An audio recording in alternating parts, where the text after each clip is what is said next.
পাকিস্তানে আটক স্বামীকে ফিরিয়ে আনতে পাঠানকোটের উদ্দেশ্যে রওনা দিলেন বিএসএফ জওয়ান পূর্ণমের স্ত্রী রজনী।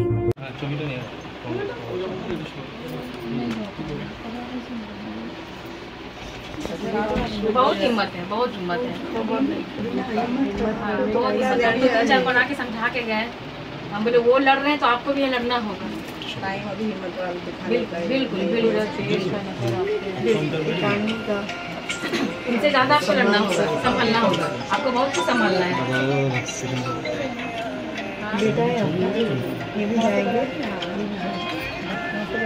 পাকিস্তানে আটক স্বামীকে ফিরিয়ে আনতে আজ পাঠানকোটের উদ্দেশ্যে রওনা দিলেন বিএসএফ জওয়ান পূর্ণম কুমার সাউয়ের স্ত্রী রজনী সাউ। সঙ্গে যাচ্ছেন তার 8 বছরের পুত্র সহ আরো 3 জন। তারা বিমানে কলকাতা থেকে চণ্ডীগড় যাবেন, সেখান থেকে তারা সড়কপথে পৌঁছাবেন পাঠানকোটে। পাকিস্তানে আটক স্বামীকে ফিরিয়ে আনতে পাঞ্জাবের পাঠানকোটের উদ্দেশ্যে রওনা দিলেন বিএসএফ জওয়ান পূর্ণম কুমার সাউয়ের স্ত্রী রজনী সাউ। পূর্ণমের স্ত্রী রজনী বলেন, দেশের স্বরাষ্ট্র মন্ত্রক কিংবা বিএসএফ আমার স্বামীর বিষয়ে কোনো খবর দিতে পারেনি। 7 দিন হয়ে গেল, শুধু জেনেছি স্বামী পাকিস্তানে বন্দী রয়েছে। পাঠানকোটে গিয়ে তিনি সিইওর সঙ্গে দেখা করে কথা বলবেন, প্রয়োজনে তিনি দিল্লির দরজাও কড়া নাড়বেন। ওনারা বলছেন 100% কাজ চলছে ওইখানে, কিন্তু কতটা কাজটা এগিয়ে বেড়েছে সেটা আমি জানতে পারছি না এখান থেকে। বলছি বিএসএফ আজকে ফোন করেছিল বিএসএফ তরফ থেকে? হ্যাঁ স্যাররা ফোন করছে না, কমিউনিকেশন করছে আমার সাথে।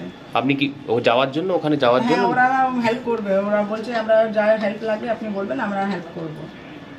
কিন্তু মানে যে পরিস্থিতি তৈরি হচ্ছে 5-6 দিন হয়ে গেল, মানে আস্থা রাখতে পারছেন বিএসএফ এর? আস্থা নেই বলে তো আমি যাচ্ছি, কতদিন আমি আস্থা রাখবো? আজকে 7 ডেজ হতে চলে। একটু মাথাটা পিছনে কর। কতজন আপনারা যাচ্ছেন? আমরা টোটাল 4 জন যাচ্ছি। বাই প্লেনে? কে? আমি আছি, আমার দাদা আছে, আর দাদার মেয়ে আছে, আর একটা রিলেটিভ, 4 জন, আর আমার বাচ্চা নিয়ে 5 জন। গিয়ে কোথায় কোথায় যাবেন? ফার্স্ট কোথায় যাচ্ছেন? ফার্স্ট আমরা কাংড়া যাব, চণ্ডীগড় যাব, চণ্ডীগড় থেকে ফিরোজপুর। যদি ফিরোজপুরে কোনো কথা হয় না তাহলে কাংড়া হেড অফিস যাব, যদি ওইখান থেকেও কিছু না হয় তাহলে দিল্লি হেড অফিস যাব। দিল্লির কোথায় যাবেন? দিল্লি হেড অফিস, এখানে বিএসএফ হেড অফিস আছে।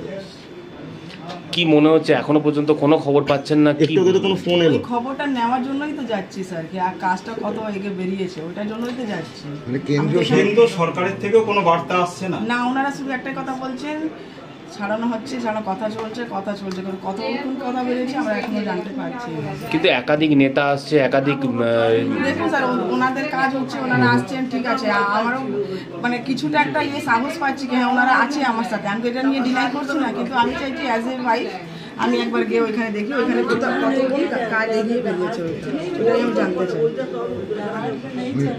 এখন তো ফোন এলো বিএসএফ এর, কি বলছেন তারা? তার নম্বরে ফোন এসেছিল। এখন কি বিএসএফ থেকে কোনো ফোন এসেছে? হ্যাঁ আমাকে ফোন এসেছিল কমিউনিকেশন করার জন্য, কি ম্যাডাম আপ কাহা উতরেঙ্গে, कैसे जाएंगे, ওটাই জানার গাইড করুন। এদিন বিএসএফ জওয়ানের পরিবারের সঙ্গে সাক্ষাৎ করে ভাটপাড়ার বিধায়ক পবন কুমার সিং বলেন, দলীয় নেতৃত্ব কেন্দ্রীয় সরকারের সঙ্গে যোগাযোগ করছেন যাতে জওয়ানকে ফিরিয়ে আনা যায়। ফ্যামিলিকে একটা কনফিডেন্স, ফ্যামিলিকে একটা বলা যাচ্ছে কি আপনি চিন্তা করুন না, আমার সেন্ট্রাল গভর্নমেন্ট সঙ্গে আমার পার্টি যে লিডার অফ অপোজিশন আছেন নিশ্চয়ই যোগাযোগ চলছে।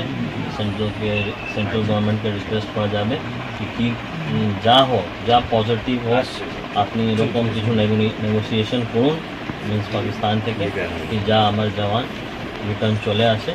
কেন ব্যাপার একটা জওয়ানের জন্য নেই, ব্যাপার আছে জওয়ান যে আছে আমার দেশের জন্য লড়াই করেছে, আর এখানে এক এক জওয়ানে একটা ইম্পর্টেন্স।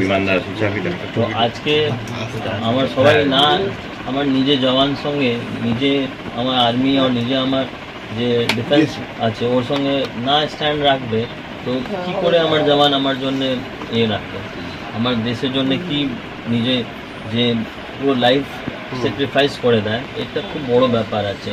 তো এই জন্য আমার সবাই রিকোয়েস্ট করছে, আমার লিডার অফ অপোজিশনও যে আছে আমার শুভেন্দুদাও রিকোয়েস্ট করছে কি এরকম কিছু করুন কি যা পাকিস্তান সঙ্গে নেগোসিয়েশন হলে, কেন তো অলরেডি এরকম আছে কি কখনো ভুল হলে আপনার জওয়ান ওখানে চলে যায়, কখনো ভুল হলে ওর জওয়ান আমার এখানে চলে আসে বর্ডারে। তো এরকম সিস্টেম আছে, কথা আছে কি কিছুদিন আগেও আপনি দেখেন যে একটা জওয়ানে রিলিফ পেয়েছে, ওরকমই কিছু সিস্টেম আছে যে সিস্টেমের মধ্যে গিয়ে কাজ হবে।